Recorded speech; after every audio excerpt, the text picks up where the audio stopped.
It's time for the biggest story of the day. This is What Made the Cut with JJ and Alex on 97.5, the KSL Sports Zone.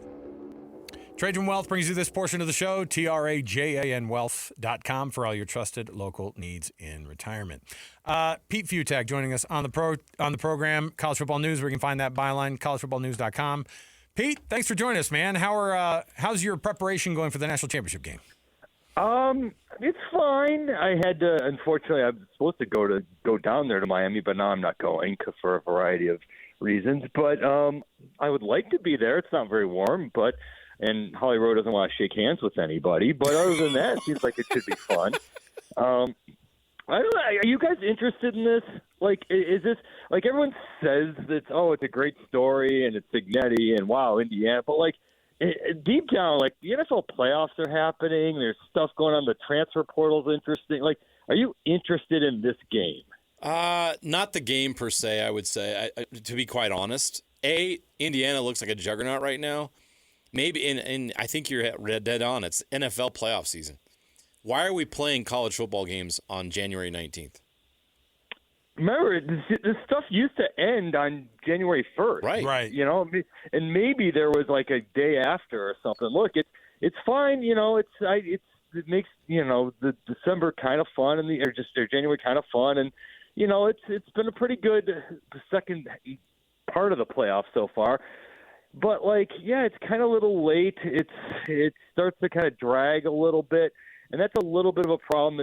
It's hard for average fans to get in it. And the thing about college football, it's so much different than the NFL, is that, you know, if you're not into Indiana and Miami, okay, you're going to watch because it's the national championship, but it's not like, you know, if it's New England versus Seattle for the Super Bowl, you're going to watch because it's the NFL. It's just a different sort of animal. And I just don't know if there's a national thing like I think a lot of people think there is here, because there's just no Miami fan base. Indiana's got a fan base, but like you said, it's kind of hard for people to grasp it, especially around SEC world. Do you think you'd feel differently, Pete, if it was Alabama and Ohio State? A little bit. You know, last year, I mean, look, we get Ohio State and Notre Dame last year. It's about as big as it gets. Right. But it's different, and it'll be different next year if Indiana's back in this thing, or if Miami's back in this thing. It's like, but these are two. I mean, you kind of in your opening, you kind of said, you know, we would have never thought this to start the season. Well, it wasn't that far off. I mean, Indiana was supposed to be good. Miami was supposed to win. The ACC didn't. You know, so these two are legitimate college football playoff teams that didn't exactly come from nowhere, but. Yeah, but it should be entertaining. I don't know how much people care that it's Miami playing in Miami. And again, it's just, this isn't Miami of the 1990s and late 80s. It's just there's not that much buzz there, because I don't think people really watched them that much this season. So, but come game night, come Monday night, people are going to be pretty fired up for it. This weird game of chicken between the Big Ten and the SEC with the college football playoff, possible expansion, or take your ball home and we're not expanding because I don't agree to it type of a deal. Is this just because on the 23rd they're going to have to figure it out? Are we going to see a 16-team playoff this next year? Are we going to see everybody back to 12 again because the SEC doesn't want to play ball? I think you'll find a tweak. I mean, and first of all, part of the problem here now is I've been saying this and screaming this, and SEC people never wanted to listen to me. For 5 years ago, you could see this coming. It's not like there's a Power Four. It's not like it's the Big Two. It's the Big Ten, and there's everyone else. Big Ten has more money. They have more. Nobody has more. You know, no one's richer than the Texas Athletic Department. But overall, I mean, in terms of media deals, in terms of market share, I mean, look. Big Ten's got whatever there is for New York when it comes to college football. It's got Chicago, it's got L.A., it's got Detroit, Minneapolis, and you know, and everything in between. I mean, it's got Ohio. It's just a bigger deal with bigger schools and just more interest. And they've just got more money, and they're destroying everyone over the last 2 years. I mean, it's crazy. Like last year, they owned the bowl season. This year they own the bowl season. It's just a bigger, and now they're probably going to have 3 straight national champions. I mean, we had a run there of 17 years and 18 with an SEC team playing in the national championship. we're about to have 3 in a row without an SEC team in the national championship, and not even really that close. So, so whatever the Big Ten's going to want to do, it's going to want to do. My guess is that they don't go crazy. I don't think they blow this up too much more because there's more money there to be had, to be sure. But maybe there's a little tweak. My guess, the right tweak to make would be the week after conference championships. Maybe you have one more, a play-in game. Like this year, you would have had, say, Notre Dame playing James Madison and Tulane playing BYU for those last 2 spots, and then you go in. So you can only tax it so much because at some point there's a spot where these guys aren't going to want to play in this anymore. I mean, they're going to want to go to the NFL. They're going to want to change teams. They're going to want to transfer. You got coaches who are going to want to leave. You already had Kiffin, who was out of this, even though his team was in the national title hunt. And all these guys, even the guys playing for Miami and not so much Indiana, but these Miami guys, they're ready to be in the NFL already. What about the 24-team model? Is that really something that they're going to end up considering? Well, considering is one thing, but is that a bridge too far? And is that too many teams in the first place? Because it feels like, we kind of go back and forth here. I'm like, give me all the games, and my cohorts here are like, give me fewer games. I like 16, but I don't like 24. Does it get a cap at 16, do you think, or are they going to keep just going? You have to. You've got to. Part of the problem is at that point, why are you playing conference championships? Because as is, Indiana was probably going to win the national title, but they kind of got hosed.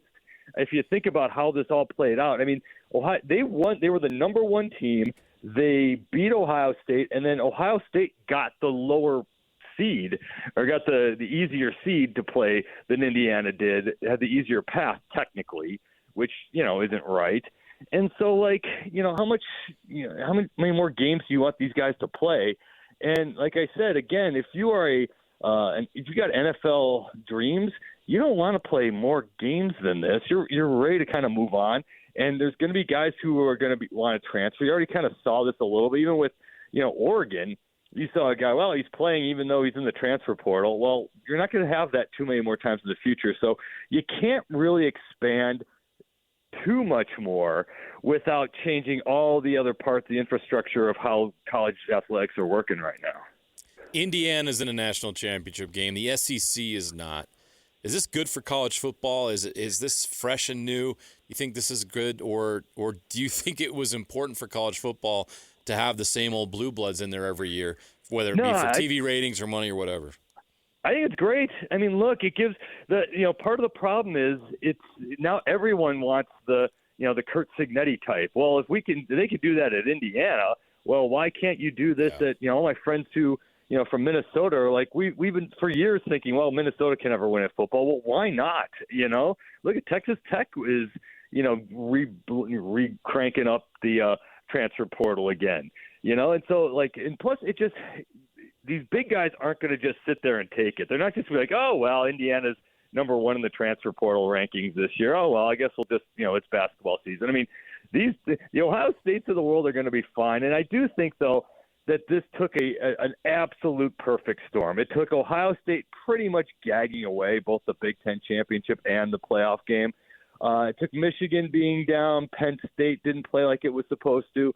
Oregon was missing its top 3 running backs, which did actually kind of play into the game plan a little bit. And you have a down Alabama, and you have Georgia, which was missing a lot. And the SEC overall just wasn't that good. And just the void was there, and Indiana just ran right through. But with that said, it's funny how everyone's saying, okay, yes, Indiana has been dominant so far. But there's just no one's 1,000% buying in. It just seems like at some point the fever is going to break. Something's going to go wrong. They're going to throw 2 interceptions. They're going to have a problem keeping the defense off of Mendoza. Something's going to have to at some point change because this has just been a little too perfect so far, and it's been shocking. Like you said, just how well that they're playing. Also, it's still Alabama. But this is not a great Alabama team. It was still Oregon, who was missing their running backs. But still, that Oregon's defense should have been better. Indiana's just been flawless. Yeah, they've been terrific. You can go to collegefootballnews.com right now and read Pete Fiutak's preview and prediction of this Indiana versus Miami national championship game. What are some of the storylines going into this for you that you're going to keep an eye on, and what is your prediction for this game? I think I thought, keeping in mind, I thought Oregon was going to beat Indiana. So with that said, it depends all on if Miami doesn't melt down. Like, for whatever reason, teams just play this Indiana team and they just melt into a quivering puddle of goo. It just they just the way that Oregon played, the way that Dante Moore, the first pass he throws the pick six, he was never right after that. And Alabama, they flat quit. They just didn't have it. So it's an odd thing. And so the two times that Miami lost this year, Carson Beck threw 6 interceptions. He threw 4 against Louisville, 2 against SMU, and even in both games, they were right there till the end. You gotta run on Indiana, and I don't know why. I'm not that bright.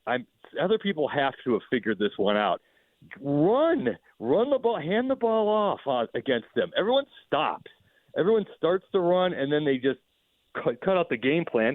You got to get to at least 30 carries, which isn't a lot in college football, and nobody does it.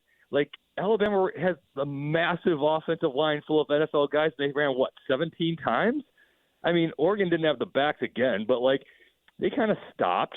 If you're Miami, you've got to get that ground game going right away, even if it doesn't work. Even if you're averaging 2.8 yards per carry, you've got to just keep pounding and pounding and pounding, and just eventually that dam will eventually break. Because who gave them the hardest times this year? Penn State ran it 34 times. It's the most anybody's ever had run it on. Indiana did all year, and Penn State almost pulled it off. Iowa ran it a lot. They came close. So you got to be able to run on these guys. Transfer portal is going to close here in the next few hours. You're looking around and seeing a lot of the movement. I think we all look at the quarterback position. The microscope's always going to be on that. As you look at some of these moves, or maybe guys that stayed, maybe Dante Moore staying at Oregon, what is the biggest quarterback move in this transfer portal that'll have the biggest difference in 2027 or 2026? Dante Moore. Okay. I mean, that's it. I mean, he's the number 2 pick in the draft. Now, look, if you want to be an NFL guy, be an NFL guy, and to me it raises red flags when you have a chance to be the 2nd overall pick, or maybe even number 1. Talent-wise, he's more of a project than Mendoza, but the skills are all there.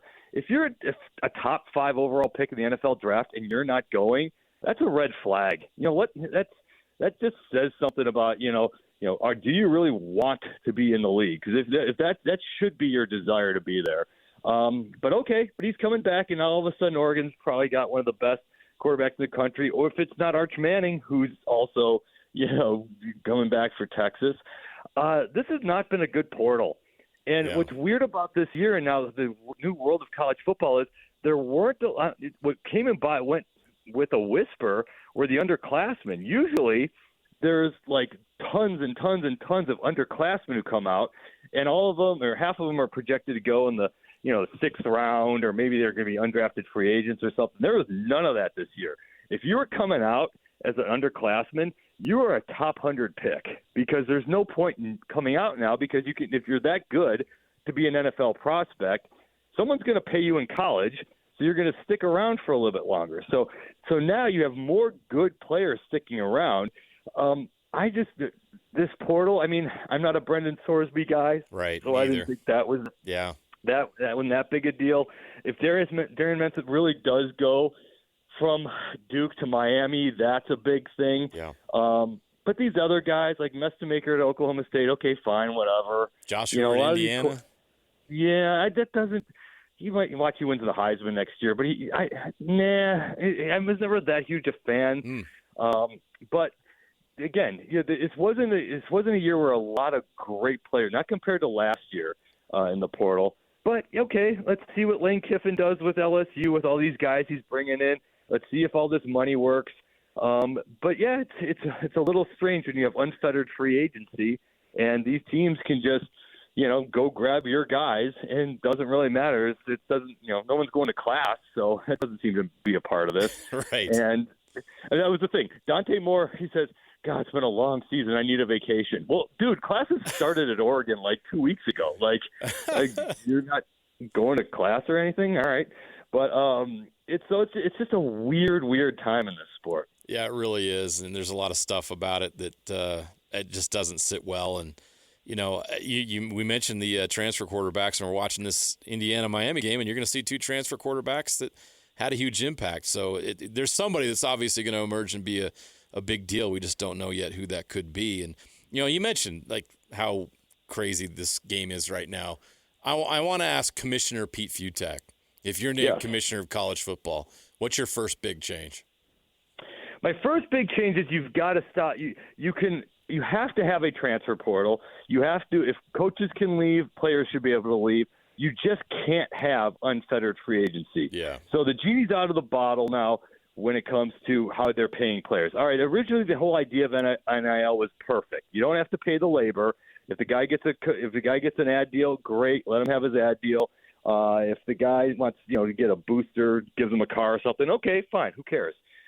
It was not supposed to be. We have to create. I have a kid at Michigan State and a kid at San Diego State, and I just flat laugh at the things I get being like, hey, contribute to the collective fund. Like, no, I'm not buying your linebackers. Like, what are you doing? I'm paying for tuition here. You guys do that. Yeah. And the fact that you have to do that now is crazy. But these guys are pro athletes. So if you're going to do this, you can't look at it. I get that they're college students. If they want to transfer to another college and you want to, collect their history department, okay, you can transfer wherever you want. You can't play college football for them, though. You can go to other places and go to school, but once you sign a deal with a school, you're a pro now. You gotta kind of abide by that deal, because it's just not fair for everyone involved to have these guys who just, like Damon Williams at Washington. Well, I signed my deal, but someone's offering me a little bit more. I kind of want to leave, because now if you're Washington, you really want that guy playing quarterback for you. He didn't want to be there. Yeah. So it's just a rough situation if you're just allowing everyone to just keep bidding. If you sign a contract, you've got to be able to make it a binding deal. I agree with you, Pete, 100%. There's obviously some change that has to happen. The calendar's got to be corrected. Just things have got to be figured out here. It's just a little too wild and a little too sloppy out there right now, and we're seeing a lot of it even here locally. So, Pete, thank you so much for coming on. We'll look forward to Monday, even though it doesn't have the flair and the excitement that we've sometimes seen. We'll sit there and watch it anyway because we're sickos. So, thanks so much, Pete. We appreciate it. What else is there to do? I know, exactly. It's Monday night. You're going to watch the NBA? No, it's boring. We're going to cling to football as long as we can. And we'll be grateful. It's going to be over, too. It's going to be over very soon, isn't it? I know. Oh, it's so depressing. That's not how I wanted it ended, Pete, but it is a fact, so we'll have to just deal with that when it comes. Pete, thanks so much. Appreciate it, man. Have a good one, guys. Yep. That's Pete Fiutak, college football writer for collegefootballnews.com.